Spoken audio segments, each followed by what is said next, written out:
Now, for the first time in nearly half a century, an ancient chapel in Torquay was recently opened to the public. Yes, positioned on the summit of Chapel Hill, much mystery surrounds the history of St Michael's Chapel, also known to some as St Marie's Chapel. Well, in the latest episode of our series Behind Closed Doors, Claire Manning takes a look inside this ancient ruin. Go on, who of you recognises this chapel? Some of you will, of course, but chances are many of you don't.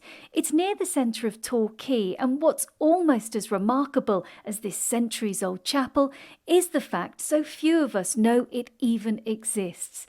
Not far from Tor Station, for around 50 years, this chapel has remained closed to the public, but recently its doors were unlocked and people invited to take a look around. We think it's 13th, 14th century, but we're not actually sure. We think it's called St Michael's Chapel, but it could be called St Marie's Chapel.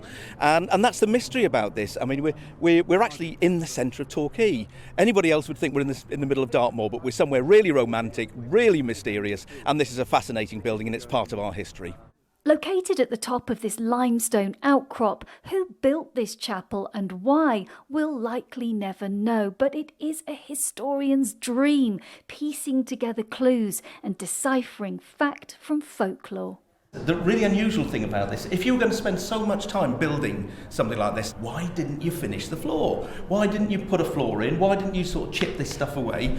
And they didn't. There's a reason why. And one of the things we think it might be is that somebody possibly saw a vision here. We've seen this in other places in Europe, that perhaps somebody saw a religious vision up here and they didn't want to didn't want to sort of take this really sort of sacred rock away, and that's how they saw it. So many hundreds of thousands of feet walked and made this smooth.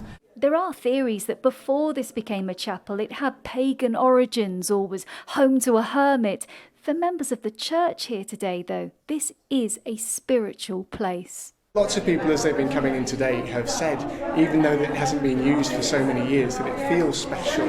It feels there's something distinctive about the space that's more than just bricks and mortar and the fact that it's old. So it's a joy to be in here and to have it open to the public. Although it was busy when I was filming, normally, of course, this is a quiet space. As Heather and Pauline told me, here has often provided them a tranquil space to pray.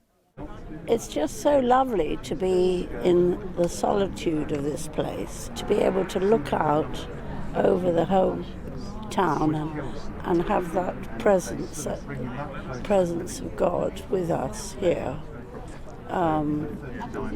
It inspires me to pray. And Pauline, I can't help but tell by your T-shirt, you two have faith, you're a Christian yourself. What does it mean for you being here today? Well, I've been running in these woods as well since I moved to Torquay, and it's lovely just to run past it and come here and look at the view, and you're standing by the chapel. It's just so nice to pray for the whole town as well, yes, from what you can see. Among those who organised this open day were Torbay communities and members of the church, with support from Swissco.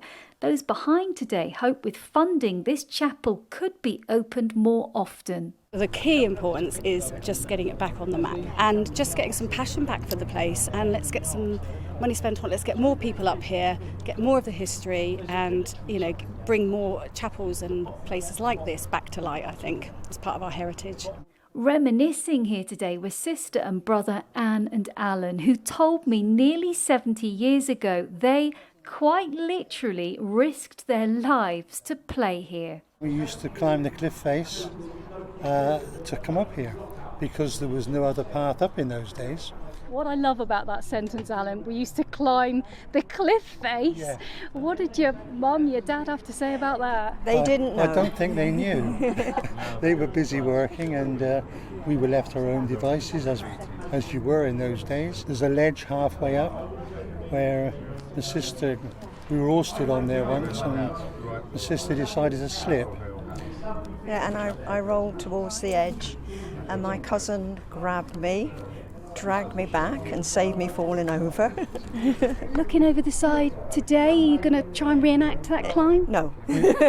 We decided against it. Yeah, our joints won't do it. This lonely ruin was anything but lonely today, a sign of how missed this chapel has been by those who've known and loved this ancient, mysterious chapel. Claire Manning, ITV News. What an astonishing place. I know, and we were both saying, weren't we, that the amount of times we must have driven past it. And that main road, yeah. in and out of Torquay, past Tor Station, never even knew it was there. Never realised. And it must be right there above you as you drive in. Yeah, I'm going to keep my eyes open a bit more now, but definitely worth a visit. Definitely, It looks so yeah. interesting. Fascinating history. Yes, and if you would like to see behind the doors of somewhere else in the West Country, let us know by emailing in, and it could feature on the programme soon.